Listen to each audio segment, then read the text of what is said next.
Pag-uwi ko ng bahay, galing taping, aba, yung mga kasambahay ko, lahat sa bahay ko, ang kinakanta yan. Bakit ba ikaw? Aba, galit ako.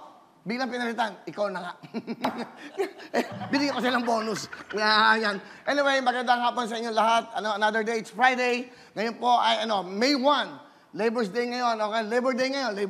Labor Day ngayon. Kaya sa lahat ng ating mga manggagawa, mga dakila, saludo kami sa inyo. Palakpakan natin ang ating mga manggagawang Pilipino. Alright. Ito, excited na lahat dahil alam nyo bakit maraming mangyayari. Pero bago lahat, ito importante ha. Ako ay gusto kong maging isang tulay po sa ating po mga mahal na, of course, Pangulo, kay Senator Bongo at sa mga nagsisilbi sa atin. Kasi tinanong ko sa kanila, ano ba yung balik probinsya na yan? Ito po ang mensahe. Recent statement of Senator Bongo on balik probinsya. Habang patuloy nating nilalabanan ang COVID-19, pinaghahandaan na rin natin ang new normal kung saan kaya nating harapin ang epekto ng krisis na ito sa ekonomiya at sa pang-araw-araw nating buhay. Importante po ito. Isang solusyon na nakikita natin, nakikita po ng gobyerno ay ang pag-implementa ng isang balik probinsya program. Ngayon pa lang, pinag-aaralan na po at pinaplano na ng gobyerno at ng Senator Bongo. Ito, makinig kayo sa ating mga kababayan, gustong umuwi ng probinsya, makapiling ang inyong mga mahal sa buhay.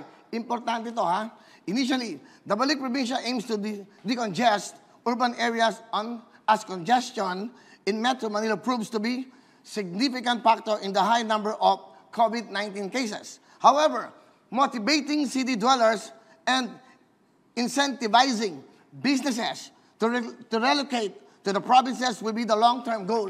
Aba, pwede ako senador Incentivizing businesses. Kaya ba nila yan? Okay. Habang pinaghahanda ng long-term plan, may mga ginagawa na ring hakbang ang gobyerno para masimulan po ang Balik Probinsya Initiative. Isa na rito ay yung pag-assess ng DSWD at yung PCUP ng mga komunidad na sa kamay-nilaan para malaman kung sino-sino ang interesadong bumalik sa kanilang probinsya. Ito po hindi sa pilitan. Ito po ay kumbaga para po sa inyo to. Okay, yung mga nasa-stranded po na OFWs na nais umuwi po ng probinsya at siyempre yung mga nandun po sa mga cruise, yung seafarers natin, ay tutulungan naman po yun ng DOTR at siyempre ng Marina. Sinisigurado nila na dumaan sa mga sa quarantine at sa COVID-19 testing sa tulong po ng DOH para hindi maging sanhi ng mas lalong pagkalat ng sakit.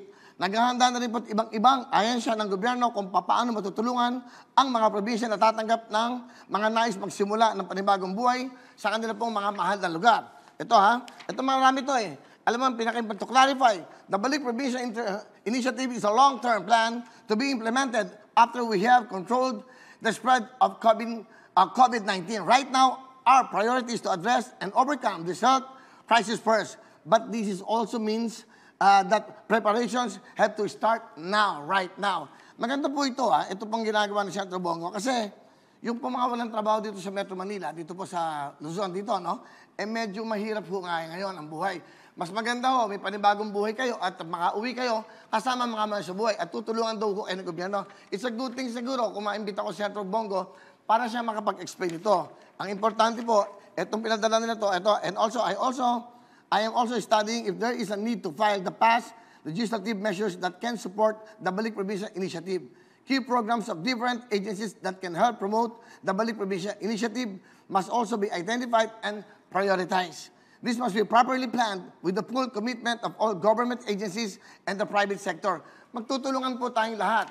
Tama. As PRRD, our President said, starting fresh in the provinces would give Filipinos hope for a better future after COVID-19 crisis. Thank you so much. Yan po ay galing sa ating mahal at kinagalang nating Senator Bongo. Salamat po Salamat sa tiwala nyo kasi syempre pag news, kung mapapansin nyo, kahit yung mga kasambahay namin, ayaw na masyadong manood ng news dahil napuprostrate, nalulungkot. Pero kailangan tayong manood para malaman po natin yung mga latest na mga ginagawa nating gobyerno. Of course, para malaman, kaya meron ng dati ECQ, ngayon meron ng GCQ. Ano ba yung mga dapat gawin, ano hindi dapat gawin. Ito po yung importante sa ating lahat ng mga Pilipino. Alam nyo, itong COVID na to, sa aking pananaw, kung talagang makikinig tayo sa ating pong gobyerno na hindi kayo lalabas, hindi tao mamamatay. Yung COVID, yung coronavirus ang mamamatay dahil wala siyang kakapitan. Kaya stay home, be safe, importante po makinig tayo. Malay nyo, masolve ng agad natin after po ng May 15. Sana matapos na to at magtulungan tayo. Saka hindi ito ang time na magtirahan. Hindi ito ang time na magsitahan kung anong ginagawa mo. May mga paraan ng mga tao sa pagtulong. Huwag natin pansinin. Huwag natin sabihan, ba't ganito siya? Basta nakakatulong, palapakan natin. Yun ang importante, okay?